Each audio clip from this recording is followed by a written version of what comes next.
Welcome to Yincast, our podcast for current and future leaders wanting to develop themselves further. Every month, the Alembic team discuss and share their thoughts on issues and topics that are common in the workplace. Hello everyone, and welcome to this episode of Yincast, where we'll be covering getting the most out of your project teams while working remotely. Today on the podcast, we have Roseanna. Hello. Matt. Hi there. And I'm Alice. Leading project teams can be challenging, but now with many teams working remotely, there's less communication. It's more difficult to keep people motivated and productive. Roles and responsibilities can be left unclarified, and there can also be a lack of clear structure. This has made it even more difficult for leaders to get the most out of their project teams. So communication is one of the things that can be difficult to get right. It's likely that working remotely means that there is less communication and less time spent together. So that can cause problems in project teams. Yeah, I think that's right. There's an awful lot of informal communication that people will be used to from day-to-day business that is not necessarily there in the same way anymore. And it's not that we've lost our want for this informal communication. It's that it's the communication that happens in the gaps between the other things we're doing, small informal conversation and meetings. And in the context of projects, it can be quite tricky to manage all of the issues and conversations that come up as part of a project in just one meeting every couple of weeks. And you can find yourself dealing with considerable inertia when you might try and tackle an issue that's really large, which could have been knocked down at stage one if you'd had a few informal conversations.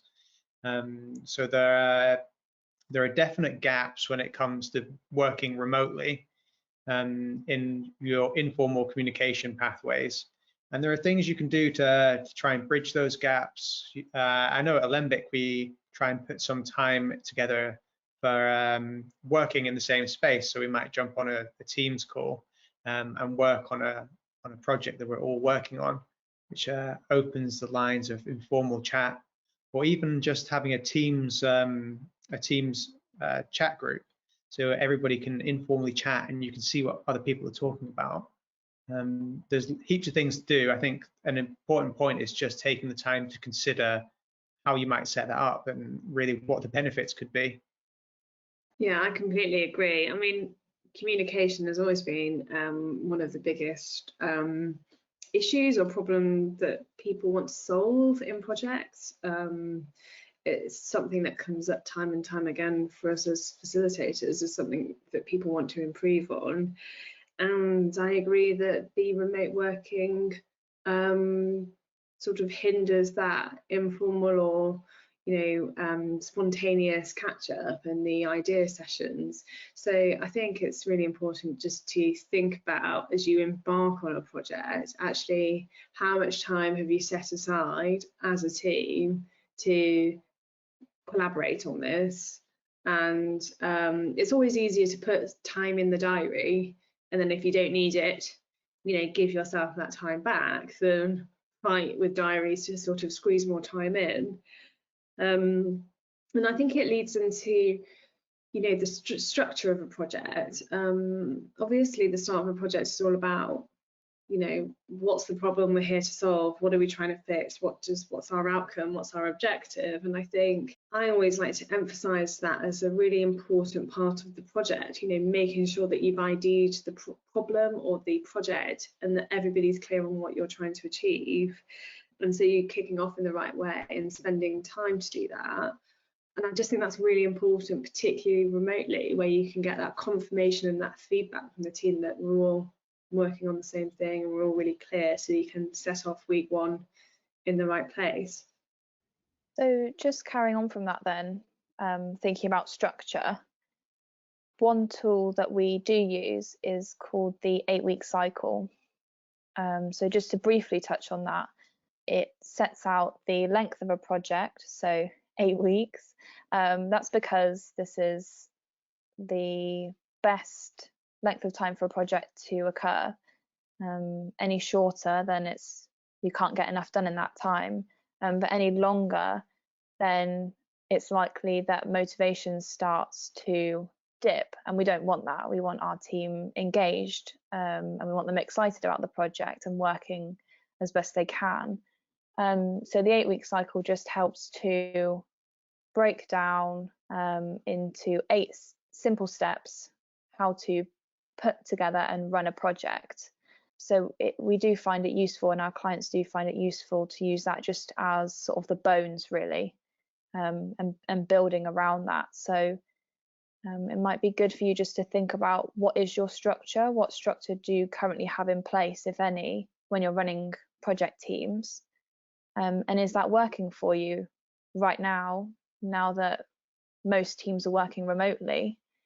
It might be good just for you to check in with what your current process is and whether it's still as effective as it could be, because times are very different right now, and they might be for some time. Yeah, the great thing about the 8-week cycle is that it goes from, okay, what's the problem, what's our objective, all the way through week by week to getting to a point where you're presenting your ideas, you've done the research, you've collated that, you've got feedback from that, and then after the 8 weeks you're presenting, and there's that accountability there to, in that 8 weeks, present your findings. And so structure is really important, particularly remotely, but so is accountability, and having that deadline or that time frame to work towards just focuses the mind and brings everybody together around that sort of common time frame. So that's really helpful, and I think paramount when working remotely to have that structure. Yeah, I think the accountability point's a really good one as well. I think if there can be any ambiguity around accountability, it can cause immediate difficulties in running project teams. Again, it's something we often look at when we help to set up project teams. We use a framework called Reiki that looks at who's responsible or accountable for delivering of their individual tasks or projects. And I think that's a really good thing to check in with at the start as well. It's one of these things that if you can get a jump on it before it becomes a problem, or before that communication can break down. And as I said at the beginning, you can have 2 weeks or 3 weeks between project meetings where it's not well understood who's accountable for delivery. You can save yourself heaps and heaps of time. Yeah, and I think also without those clear roles and responsibilities, it can create sometimes quite a toxic team culture, which is not what you want. It can turn to sort of finger pointing and people dropping the ball. Nothing good can come of people not knowing what their purpose in the team is or what they're supposed to be doing. You want it to run as smoothly as possible. And that's really tricky if people aren't sure what tasks are theirs and what tasks are not. Yeah, definitely. And I think this brings us on to another nice point around teams. So yes, just set up your communication channel so that you've got the structure there and the communication to have, but also, every project will have its highs and lows. You'll come up against a problem. You'll have to sort of rethink it. And over and above, like, who's doing what is, how does everybody respond to that? And do people feel now demotivated with that barrier, or energized because actually they like to problem solve? And so if you're working in a new team that's also remote, there's so many more unknowns. So just also spending time just to check in on how people are and the people behind the project, the people that you're working with. So are they energized? Are they motivated? Is there any tension that needs to be resolved? Are you high performing? And just thinking about what the team needs, regardless of the context of the project. Actually, how are the team meeting the requirements of the project? So I think checking in with people, because we don't have the feelers, we don't have the we only have the sight of the meeting that you're in. You don't have the sight outside of the video call. So just checking in on a team basis is really important. Yeah, it's interesting how much more difficult it is to spot these things outside of the context of being in the office. But almost all the points we've made, they're things which I think would be undoubtedly easier to catch if you could see the person that potentially was experiencing the issues informally. And it's got to be a challenge for a lot of people running projects remotely, particularly people that aren't used to it, to be able to think about a framework they can use to identify where they might potentially be looking at low motivation or people that don't quite understand their roles. I think it's an exercise that people haven't quite got used to doing yet.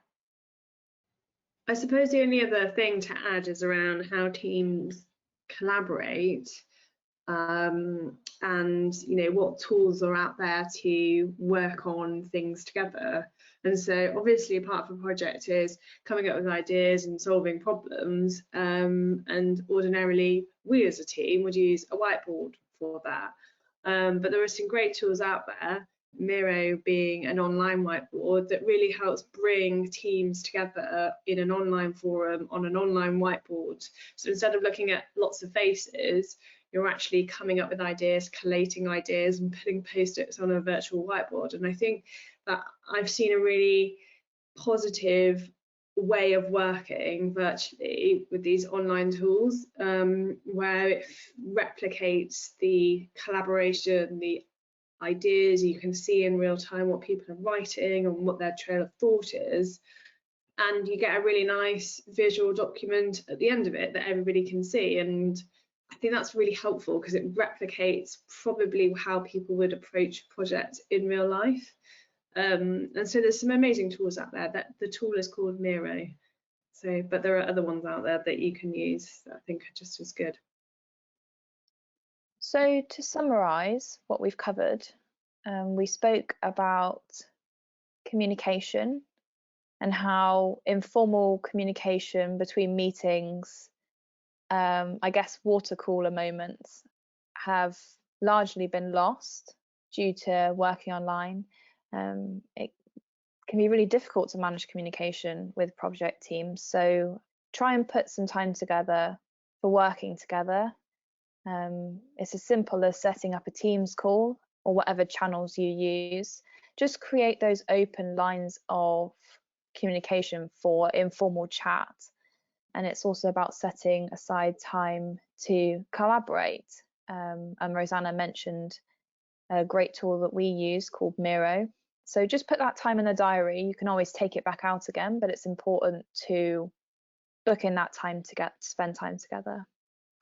And making sure that you have structure for carrying out your project and managing your project, and making sure that you've clearly identified what the project is, the problem you're trying to solve, and making sure that every member of the team are really clear on that and on board with it. Also setting a clear deadline to creating accountability, something to work towards. Ensuring that roles and responsibilities are clear and defined, and everyone is aware of everybody else's roles and responsibilities. They know who to go to within the team. And then finally, we spoke about in project teams, as we all know, there will be highs and lows and there will be challenges, but it really comes down to how the team responds to those problems and how they tackle them.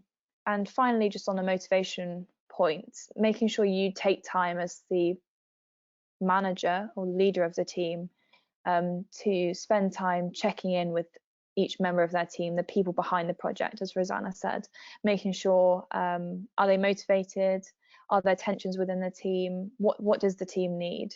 Because working remotely, you don't have that view of, once they're off the video call, how that person really is. So thank you for listening. We hope you enjoyed this episode of Yincast, and we wish you the best of luck with your project teams. If you have found anything in this episode useful, or you use anything that we've covered, please do let us know, and we'd love to hear from you. You may also be interested in our Strategy Cafe. On the 15th of April, Nick, Matt and Roseanna will be exploring how the pandemic has challenged our sense of identity and our loyalty, asking big questions about our ongoing motivation and attachment to organisations and brands. They will be asking how who we are has evolved and what the challenges are for leaders. You can sign up through our website, alembicstrategy.com, in the Get Involved section. We hope to see you online. Thank you for listening to this episode of Yincast. We hope you enjoyed it.